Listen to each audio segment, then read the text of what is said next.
to mix with those people who have meditative habits, and I can assure you those in Self-Realization Fellowship do have those habits. It's most wonderful. I see we have with us this morning the Reverend Bob Raymer, who I am happy to say now has come to live in La Jolla, and Mrs. Raymer, and he is one of those who has inculcated in his life the meditative habit. And we meditate together in the desert and other places. And I'm sure if you ask him and speak to him after the service, he'll tell you what he thinks about it. But these are things which cannot be denied. And those who try it, those who differentiate between the ordinary worldly habits and those habits which lead to God contact, they know, and they will tell you, and they will speak with conviction. Now, going on, practice self-control.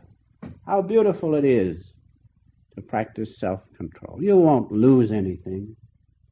I used to think when I met the Master, boy, I'm going to lose everything. But I found that you enjoy even the simple pleasures of life, like a little eating together and things like that, 100 times more than when you were engrossed and attached to the food. So practice self-control, and how beautiful it is, and it is the source of all happiness and true tranquility. As you feel right now, the peace of this place, practice that in your lives. The Master often said to me, he says, saints never lose their calmness. Saints never lose their calmness. That's it. That's reality. You may have $1 million or 26 houses. That doesn't make any difference. If you don't have peace and quiet and tranquility, you've got nothing. But if you have nothing and have the presence of God, His great light and His love, you have everything. Whether you haven't a place to crawl into even, or a friend left, who cares? God is with you. Having Him, you have all things. And so the man of self-control, he is not attached to the objects of senses, that's all. He enjoys them. But the minute you become attached, then you'll lose your peace, you'll lose your tranquility. But without attachment, you can enjoy those things. But it must be done in the proper way, with a proper perspective, and especially with contact with God while you're enjoying them. That's all there is to it. But if you do not have that contact with God, you're apt to be snared in the alluring senses. We must understand that. At this time, I'd like to read just a few lines from the song Celestial, Bhagavad Gita, in which we find expressed so wonderfully this one point. That man alone is wise, who keeps the mastery of himself. If one ponders on the objects of senses, there springs attraction. From attraction grows desire. Desire flames to fierce passion. Passion breeds recklessness.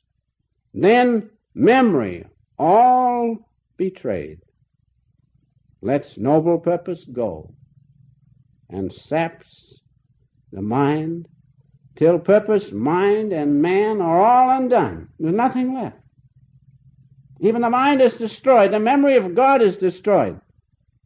We have within us that divine memory, that we are one with God, but when you follow sensation and outward consciousness, you lose that memory, that you are one with God. That's the worst thing.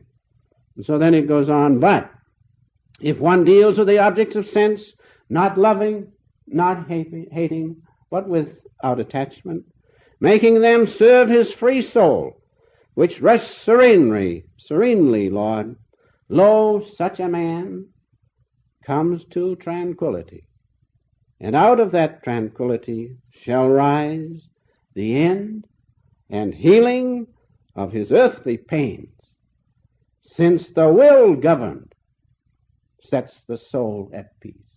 The will governed is the key. You've got to get that will, make it obey. Follow not sensation, but follow those inner discriminative tendencies which take you to God. And when you conquer the will, then you are free, then you are safe. And so it says, since the will governed sets the soul at peace.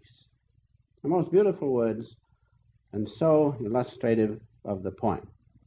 One other thing that comes to my mind is this, that we must watch during the unguarded state of mind, lest we be engrossed in these sense pleasures.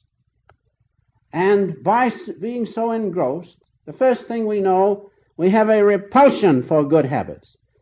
We have a repulsion, for instance, to follow meditation. If you do not watch out in your unguarded moments and follow outward things, then that repulsion comes, that repugnance comes for following good things. So watch the unguarded moments. And they're very difficult to keep away from the influence of such things, because we have to live in this world of sensation and outward things.